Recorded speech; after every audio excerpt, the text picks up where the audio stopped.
और वो दावत इस्लामी का जाहिल मुबल्लिग जिसे इलियास कादरी कहते हैं। मैंने जाहिल खुद अपने आप से नहीं कहा है। अल्लामा शाह अहमद नूरानी जो दावत इस्लामी के बानी थे, अल्लामा शफी काड़वी जो दावत इस्लामी के बानी थे, अल्लामा और बहुत सारे उलमा किराम जिनके नाम अस्मा इस वक्त मेरे जहन में नहीं है, उन्होंने मुझसे खुद बताया।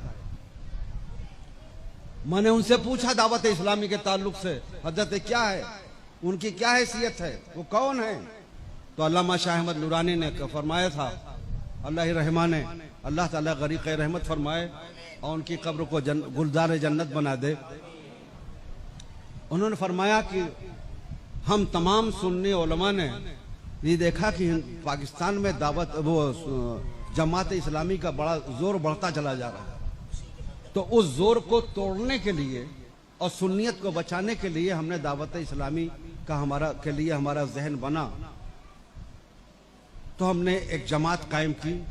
और ये इलियास जो जाहिल आदमी थे, इनके नाम से सारे उलमा को एक किताब मुरत्तब करने का हुक्म दिया गया और सबको उन्वानात दिए गए। सबने उन्वानात मुरत्तब करके और वो उसका क्या नाम है, फैज़ान सुन्नत नाम से वो एक किताब मुरत्तब की गई और उनके नाम से उसे छापा गया। और ये बड़े भोले भाले सीधे साधे लगते थे देखने में, उलमा के बड़े फरमाबरदार थे, उलमा के बड़े फरमाबरदार थे। इसलिए सोचा गया कि एक नेक सीधा साधा आदमी है, दीन की तबलीग करेगा और ये किताब ही है, इसके जरिए से दीन की खिदमत होगी, जमात इस्लामी का जोर कुछ तो टूटेगा। अल्लामा शाह अहमद नूरानी रहमान ने बड़े कर्ब से मुझसे फरमाया था कि हजरत जब उन्हें दावत इस्लामी का अमीर बना दिया गया तो उस शख्स ने इस अंदाज से अपना गिरगिट की तरह रंग बदला कि अपने तमाम मुत्तबईन को जो दावत इस्लामी से मुताल्लिक हुए थे, उसके मेंबर बने थे, सबको तमाम पाकिस्तान के सारे उलमा से मुतनफिर करना शुरू किया और ऐसा खूबसूरत अंदाज अपनाया और ये ज़हन दिया कि पाकिस्तान में अगर किसी की दस्तबोसी की जा सकती है, कोई इस लायक है कि जिसकी दस्तबोसी की जाए, कोई इस लायक है कि जिसके आगे जिसके हाथों पर बैत की जाए, तो वो सिर्फ और सिर्फ इलियास कादरी हैं, बाकी कोई इस लायक नहीं।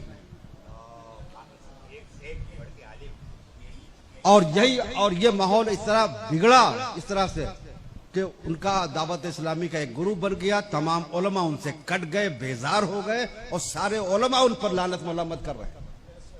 पाकिस्तान के उलमा की बात बता रहा हूं, जिन्होंने मुझसे खुद बात की। जामे नईबिया का पूरा स्टाफ आया, मुहद्दिस आए, उलमा आए, मुफ्ती आए मेरे पास और मुझे पूरी डिटेल से बताया इनकी पूरी रुदाद। अल्लामा शाह अहमद नूरानी मुझे बता ही चुके थे। इनकी जहालत और बेअदबी की इंतहा में बताऊं, बात आ गई है तो सुन ले, मेरा इरादा नहीं था, मैं तो ये बोलना भी नहीं चाहता था, लेकिन वहां चूंकि वो इस फितने का वो बानी है, फितने माविया का वो बानी है, उसने जो है, इसलिए बता रहा हूं ताकि आप उसे पहचान लें, जान लें। अल्लामा अजहरी साहब अलैहिर्रहमान ने बिला वजह कुफ्र का फतवा नहीं दिया था उस पर। हिंदुस्तान के जिन उलमा ने दावत इस्लामी पर कुफ्र का फतवा दिया था, बेजा नहीं दिया था। नमूने सुन लीजिए जिसको मैंने अपनी आंखों से देखा। अपने ईमान पर, अपने कलेजे पर हाथ रख के अपने ईमान से पूछिए, क्या यह हक है, क्या ये ईमान वाले का अंदाज हो सकता है? उनके मुत्तबईन अपने साथियों को जब उन्हें मुखातब करना होता है तो मोहम्मद मोहम्मद कह के पुकारते हैं, मोहम्मद कह के पुकारते हैं। हत्ता कि जब उन्हें बाथरूम जाना होता है तो मदीना कहते हैं। अपनी आंखों से देखा है मैंने, अपने कानों से सुना है। जाना है बाथरूम, मदीना मदीना के अल्फाज इस्तेमाल करते हैं। गैरत ईमानी कहां चली गई है? क्या यह ईमान है? पेन पर मोनोग्राम मदीना तैयबा का गुंबद खजरा का मोनोग्राम बना के 24 घंटा लगा के रखना, नालैन शरीफ का मोनोग्राम सीने पर और पगड़ी पर लगा के रखना और उसी कंडीशन में फ्लैश बाथरूम में जाना। यहां तक आपको बताऊं कि इंतहा यह कर दिया कि दावत इस्लामी वालों ने कुरान अजीम की तबात कराई अपने तौर पर और कुरान अजीम के सरे वरक पर नालैन मुस्तफ़ा सल्लल्लाहु अलैहि वसल्लम की तस्वीर छापी। मैंने अपनी आंखों से देखा, यकीनन नालैन मुस्तफ़ा की बड़ी अजमत है।